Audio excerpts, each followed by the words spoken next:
Tartivelingan hayat. Roman. Abdori Mustafa Abdurahim. Birinchi bölüm. 29. qism. Nurxon bilan Yulduz Jabbarning so'zlarini anglagandan keyin qo'rqqanidan ona bola ikkisi bir-biriga sharchidek chaplashdi. Jabbar poltiyib chiqqan chiqir ko'zlarini Yulduz bilan Nurxonga mixdak tikib turadi. U ikkisi meni tanivasimi? Jabbar ularning gaplarini anglab qolgan bo'g'ashqa vaqti kelsa haqiqatni oshkorlamay qolmaydi. Nurxon Jabbarga yalvorishga boshladi. Hozircha yanada o'ncha ko'p pul yo'qligini, bir qancha kun muhlat berishini deb Jabbarga tizlandi. Yulduz opasining boshqalarga tizlanganligini ko'rib, ichi ochiq bo'ldi va opasi Nurxonni tortibla o'rnidan turg'izib, "Ana, uningga tizlanmasangmi bo'ladi? Bizni pasandi deb tillab qo'rqitib jirgani bilan bu talat satningmi holi tayinliqkan-ku. İşparning o'z jiyanining ishkanligini bilgan odam nemishqa berib haqiqatni oshkorlamay bu yerga bizdan pul tilab kelding, ha? Vijdoni yo'q. Bo'ladi desang, sen degan pullarning amalini atigicha qilib, pul tayyor bo'lganda seni o'zim izday. Agar bo'lmaydi desang, berib kimga nima desang-da. Unutib qolma. Vaqt kelganda sen bizni oshkorlasang, seni pul, mol-mulkni deb haqiqatni yoshirgan, bu ishlarga amaliyotda u bosh bo'lgan, ishparning haqiqiy salohiyatini u bosh til biladi. Pulni deb uning o'rniga meni Jabbar dastatgan deb barliq jinoyatni senga otib, seni mutishlab tortdim. U chaqda senga guvohlik beradigan hech kim yo'q. Biz nima kun ko'rsak, senmi assilab ko'rsan. Qandaq? Qo'shilamsan? Qo'shilmasang amaling yo'q. Pulmi yo'q bo'ladi. Sening qimor o'ynagan jinoyatingni oshkorlab qo'yadigan bo'lsam, qonunning to'ridan hargiz qochib qutulolmaysan. Jabbar Yulduzning g'adiyib turib degan gaplarini anglab, pastdab tillab qo'yib, ularning deganiga qo'shiladiganligini, navoda atkashdan o'tib ketsa, ustiga yana 100 ming qo'shiladiganligini deb, telefon nomerini yozib Nurxonga bergandan keyin uydan chiqib ketdi. Jabbar ketib turishiga Yulduz debli yerda o'ltirib qoldi. Chunki u boyiqi gaplarni ta'lini sinab qilganligi uchun navoda u Yulduzning gaplariga pisand qilmay, Ishparga va boshqalarga ishning aslini aytish uchun mangan bo'lsa, Yulduz cho'qim Jabbarga tizlanib yalvorib, uni to'sib olgan bo'ladi. Chunki uning bu turmushdan bundaq osonla ayrilib qolg'usi yo'q edi.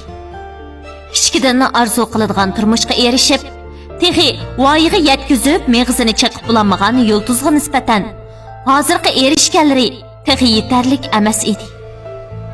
Nurxon bilan Yulduzning beshiga Ishpardan boshqa yana bir dard qo'shildi. U ikkisi endi pulni qayerdan tepish, kimdan so'rash deganlarni o'ylab, Nurshatga bugun kechda uyga kelishni deyishni unutib qolgan edi. Sardar yurtdan qaytib kelgandan keyin qurilish qilish rayoniga berib, harva ittirib lay to'shish, qish-pishlarni yotkash degandek ishlarni qilish uchun shu yerga ishga tushgan edi. Chunki uning qo'lidan qora ishchi bo'lishdan boshqa hech ish kelmaydi. U bugun tosh yotga berib, cho'ng bir tosh uning putig'iga tushgan bo'lib, atrofdagi qurilish ishchilari Sardarning voyjallab yotganini ko'rib, uni doktorxonaga olib kelgan edi. Doktorlar tekshirib, Sardarning put so'ngining daz ketganligini, doktorxonada 15 kun muqim yetib, gipsga elib davolamasa, keyin put so'ngining sesib, manganmas bo'lib qoladigan og'ir oqibatlarni ularga aytdi. Sardar uyda yetib aram olsam, yaxshi bo'lib qolaman deb, doktor va boshqa kasbdoshlarining gapini faqatla anglamadi. Chunki u bu yerga ishga tushganda kunlik ish haqi uchun 250 yuan beradigan bo'lib, ish ustida yaralansa mas'ul bo'lmaydi degan to'xtamga imzo qo'ygan edi. Uning bunda qilishdagi maqsadi shu 50 yuan pulni ortiq elib, bola chaqinlarga halmon bo'lishni o'ylab, shunda qilgan edi. Agar Sardar doktorxonada yetib davolansa, doktorxonaning davolash rasxotini topshira olishi asla mumkin emas edi. U doktorxonadan o'zining mengib ketolmaydiganligini bilib, Ishparga telefon qilib, o'zini ep ketishini aytdi. Ishpar Sardardan bo'lgan ahvollarni bilgandan keyin g'amkin o'ltirgan yeridan chachirab turib ketdi. Va hozirla boraman deb doktorxonaning adresini so'rab olgandan keyin Nurxonga telefon qilib, Sardarning beshiga kelganlarini dedi. Nurxon bilan Yulduz Iparning telefonini topshirib elib, Po'xtag'irdak o'ltirgan yerdan turib, ularmi doktorxonaga qarab mandi. Ipar doktorxonaga keldi.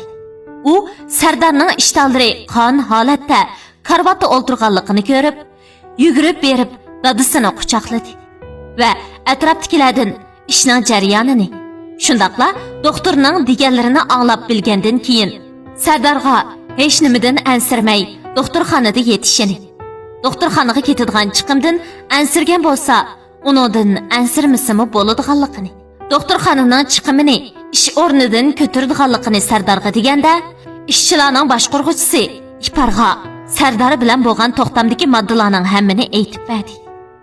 Va o'zlarining bu ish bilan qilcha aloqasi yo'qligini deganda, Ipar boshqaruvchiga qo'lini shiltib, varqirabli tushdi. Sizlardagi odam bo'lamdi. Qurilish o'rni degan shunda xatarlik tursa, mana shunga o'xshash ishlardan saqlanqili bo'lsinmi? Sizlar 2-4 tal pulni ko'p beramiz deb, ish kutib turganlarning hissiyotidan foydalanib, o'zingizlarga foyda bo'ladigan moddalarni to'xtaminglarga qo'shib, boshqalarning hayotini ko'z qiringlarga ep qo'ymasanglar qanday bo'ladi? Sizlarning u yerda ishlagan qaysi bir odamning hol kuni yaxshi? Shular pul topaman demasa, sizlarning u jafoliq ishlaringlarni qilishga xushtamiddi. Yana nomus qilmay, dadangizning chiqimlarini o'zingizlar chiqirsizlar. Sardarning yorlanishi bilan bizning qilcha aloqamiz yo'q degan oz demisi. Sizlar bilan aloqasi bo'lg'achqa sizlarning ishinglarni qilgandi? Yoki sizlar u yerni yetim yesirlarning beshini silash uchun o'z roziligingiz bilan qilyapsizlar? U nomussizlar. Qari savat odamning sodiligidan foydalanib, odamni bo'za qilibsizlar. Men sizlarning ustinglardan arz qilib, qonunning adil bir taraf qilishiga topshiraman. Shu chaqda nima deyalaysiz-lekin qani, men bir ko'rib boqay. Ipar chinqilib turib, shu gaplarni qilayotganda, Yulduz bilan Nurxonmi Sardar turayotgan yotoqqa kirgan edi. Yulduz bilan Nurxon nemish bo'lganligini so'rab bilgandan keyin, Iparga qo'shilib, u ikkisimi dardi chiqquvchi boshqaruvchini tilladi. Boshqaruvchi bu degan to'xtamga Sardar o'zi qo'l qo'ygan. Biz hammani tushundirgan. U o'zi 50 kuyondan voz kechamagan. Arz qilsanglar qilinglar deb qo'yib, atrofdagi ish xizmatchilarini agashtirib, doktorxonadan ketib qoldi. Nurxon Sardarni to'xtamay tillayotdi. Ipar bo'lsa apsiga undaq demagan deb, uni Sardarni tillashdan to'siyotdi. Bu xotin ajoyib desa, ha? Yeri bir putini sangiltib yassa, yaxshi bo'lib qolasiz, saqiyib ketasiz. Yaningizda biz bor deyishdi yo'q. Sen poq yegan bir ishni o'ngshab qilolmaysan. Beshimga balo bo'lding. Chiqimlaringni nadan topaman deb doktorxonani beshiga kiyib-otdi. Iparning kallasiga bir ish kelib, Yulduzning yoniga keldi va uning qo'lini tutib turib, Yulduz, sen dadangga deb, uningdan dadamning davolanishi uchun ozroq pul so'rab bersang bo'lamdi. Men ishlab u pullarni bo'lib bo'lsa-mu cho'qim qaytirib beraman. Bir yordam qilgin. Bizning hozir sendan boshqa yordam talab qilgudek odamimiz yo'q. Bo'lamdi. To'lachig'imni keltirmasang-chi. U sening dadang bo'lsa, meningmi dadam? U meni kichikimdan tortib beqib cho'ng qilgan. Sen mendan o'tinmagan bo'lsangmi, menmi boshdan o'ylashib bo'lgan. Mavlud dadamga deb uningdan pul so'rsam bo'ladi.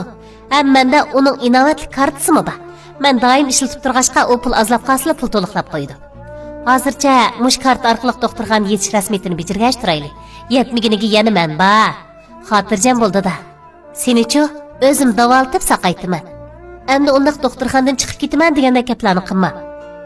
Ana, sen to'lib valoq takbirdek botilda vermay zuvaningni yig'. Odamning yuzini to'kib vaqirab chalvaqa verma. Men onam bilan chiqib rasmiyatlarni bijiritib kiray, ha?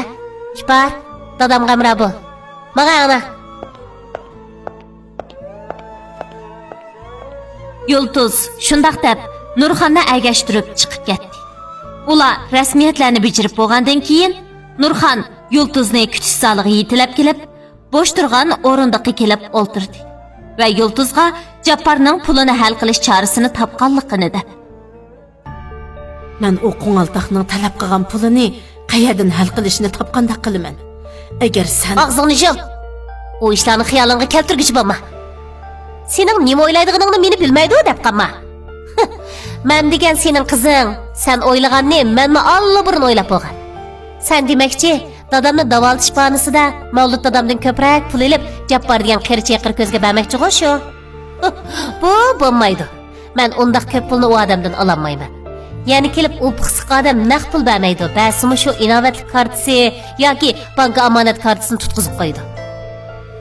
Bizning u kart orqali qilgan chiqimlarimiz dal vaqtida uningga qisqa uchur bo'lib bordi. Navoda bizning pul chiqargan o'rnimiz doktorxonadan olib ketsa, u chaqda u bizdan gumonlanmamdi. Keyin menga pul bermasa men qanday qilaman? Ha, bo'ldi. Sen eng yaxshisi u mehnat xiyollaringdan voz kech. Mening boshqa amalim bor.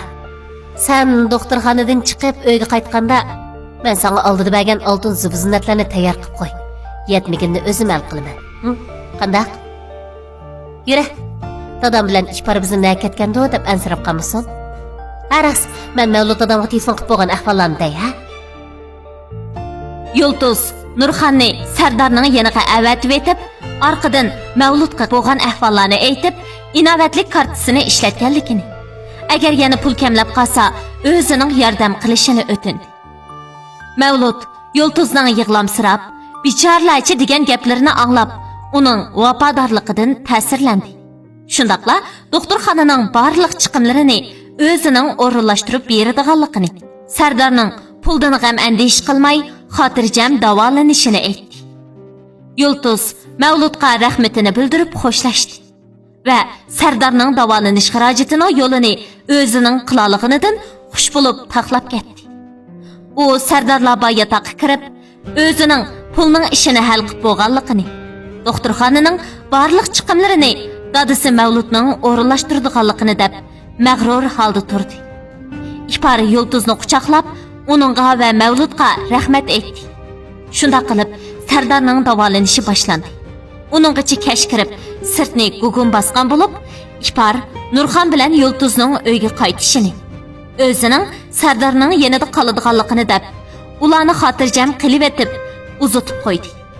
Nurxon bilan Yulduz uyga qaytib kelib, Jabbor talab qilgan pulni tayyorlash uchun Nurxon sanduqqa sep qo'ygan oltin zibzinatlarni Yulduzning oldiga qo'ydi va bu oltinlarni sotgan bilanmi 100 ming yuanga yaramaydiganligini, qolgan pullarning amalini qayerdan qiladiganligini so'radi. Yulduz Nurxonga bu oltinlar hozircha sening yanada tursin, ati elvog'ida kiraman deb, qolgan pullarning amalini o'zining qiladiganligini aytib, Nurxonga xo'sh deb qo'yib, dachiga chiqib ketdi. Yulduz dachiga kiribla hujursiga kirib oldi. Burunqidek boshqalarga gap etibmi yurmadi. Yulduzning jimib qolganini ko'rgan Izzatxon bilan Nozila bir-biriga buningga bugun nim bo'ldi degandek qarashib qo'yib, o'zining parangini qilib o'ltiraverdi. Yulduz hujra ichida u yoqdan bu yoqqa to'xtamay mengib o'tdi. Oradan 2 soat o'tdi. Uninggacha Mavludmi uyga kelgan bo'lib, Yulduzdan ahvol so'rash uchun uning hujrasining eshigini chekdi. Yulduz Mavludning kelganini derazadan ko'rgan bo'g'ashqa, darhol karvatga chiqib, beshini yotqanga purkab yetib olgan edi. Mavlud Yulduzning hujrasining jimjit turg'unini ko'rib, uning uyga kelgan yoki kelmaganligini bilib beqish uchun eshikni qiya ochib qarab, Yulduzning yotqanga purkinib yotganini ko'rib, uni uxlab qopti deb o'ylab, eshikni ostag'ini yepib etib, o'z hujrasiga kirib ketdi. Yulduz uy ichining tinchlanganligini sezib, darhol o'rnidan turdi va hujrasidan chiqib, putining uchida dastlab birinchi qavatga tushdi. Ondan u Mavludning kutubxonasiga kirib, tartmalarni oqtirishga boshladi. Shkaflarni oqtirdi. Eng oxirida bir bexatarlik saqlash ishkabini ko'rib, shuning yeniga kelib, uning eshigini tartdi. Biroq ochilmadi. Maxfiy nomeri qancha bo'g'iydi deb Mavludning tug'ilgan kunini besib baqdi. Ochilmadi. Izzatxonninkini bosdi. Ochilmadi. Eng oxirgi 3-chi qatimliqini xato bossa, bexatarlik ishkabining sayraydiganligini bilgachga, bu qatim uzun turib qoldi va bu ishkabdan voz kechib, ta'lini sinab yiqish uchun qadamlarini Nozilaning hujrasiga to'g'rilab madi. Nozila yaqindan beri kayfiyati yaxshi bo'lmaganlikdan Көндikeş uyku doğrusu içip uxlaydigan boğaşqa Yıldızның hujursiga kirganini sezmagan edi. Yıldız Nazilaning zibuzinat saladigan aynak ishkobining oldiga kelib, "Vah!" deb og'zini ochibli qoldi. Orqadan u olmos bo'labkidan ikkini, oltin zibuzinat yurishligidan bir yurish, oltin bog'liq soatdan birini elib, ularni uxlash kiyimining pushquqiga o'rab, putining uchida dasab, qandoq kirgan bo'lsa, shu peti chiqib ketdi. U Nazilaning ishkini amdi yepib turishiga, orqasida o'ziga hijorig'inicha qarab turgan G'uva chiroyini ko'rib, qo'rqqanidan opa debla tutib turgan narsalarni yerga tashlab etdi.